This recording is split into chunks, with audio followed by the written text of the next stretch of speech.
राधा वल्लभ श्री हरिवंश। अब है भगवान का श्री हयग्रीव अवतार।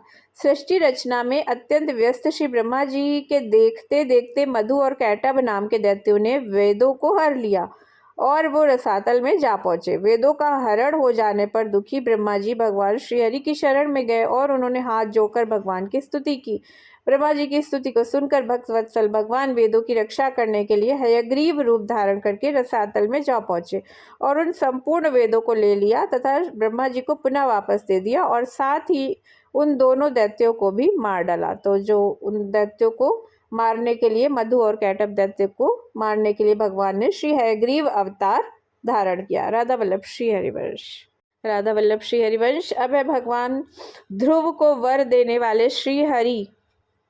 ये जो है ये भगवान का हयग्रीव अवतार के बाद आते हैं ध्रुव को वर देने वाले श्रीहरि। स्वयंभुव मनु के पुत्र उत्तानपाद थे, जिनकी दो रानियां थी, एक सुनीति और सुरुचि। छोटी रानी सुरुचि पर राजा का बड़ा प्रेम था, उससे उत्तम नामक पुत्र हुआ और सुनीति से ध्रुव जी हुए। एक दिन राजा उत्तानपाद सुरुचि के पुत्र उत्तम को गोद में बिठाकर प्यार कर रहे थे। उसी समय ध्रुव जी बालकों के साथ खेलते खेलते वहां पहुंच गए और उन्होंने पिता की गोद में बैठना चाहा, परंतु सुरुचि के भय से राजा ने इनकी ओर देखा भी नहीं।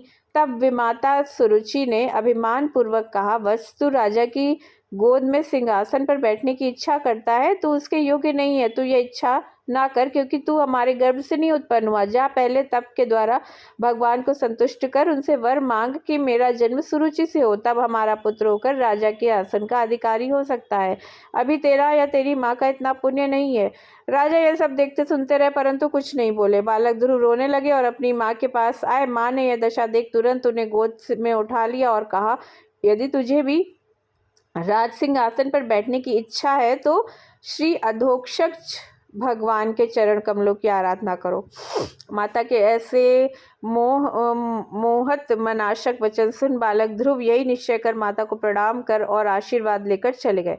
देवर्षि नारद ने कृपा करके उन्हें द्वादशाक्षर मंत्र ओम नमो भगवते वासुदेवाय का उपदेश दिया और मधुवन में जाकर आराधना करने का उपदेश दिया।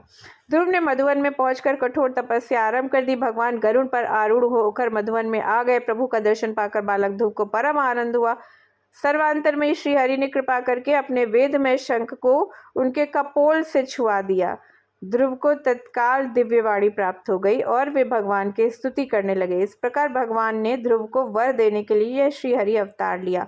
और वैसे भी अब इसीलिए अभी कहते हैं कि बालक जब छोटे होते हैं बच्चे, तो जो शंख है ना, शंख को बालकों के, छोटे बच्चों के कपोलों पर छुआएं।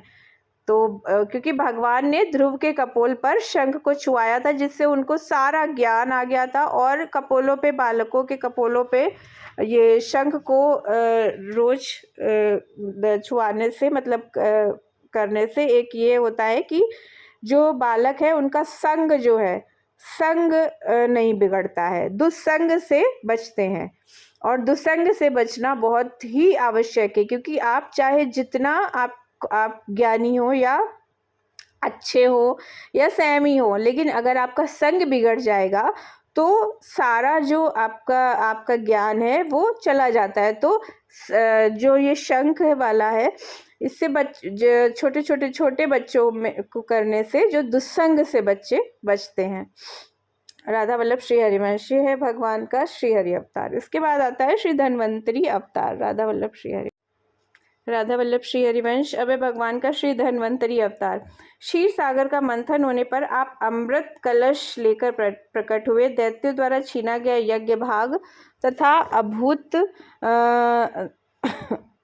दैत्यों द्वारा छीना गया यज्ञ भाग तथा अमृत देवताओं को आपकी ही कृपा से प्राप्त हुआ था और आपने संसार को आयुर्वेद विद्या देकर रागों से मुक्त कर दिया। लोक कल्याणार्थ विविध व्याधियों को नष्ट करने के लिए स्वयं भगवान विष्णु धन्वंतरी के रूप में कार्तिक कृष्ण त्रयोदशी को प्रकट हुए थे। जो धन्वंतरी अवतार है ना, वो भी भगवान श्री हरि का ही है। तो भगवान का ये अवतार हुआ धन्वंतरी अवतार। उसके बाद आता है श्री बद्रीपति नर नारायण।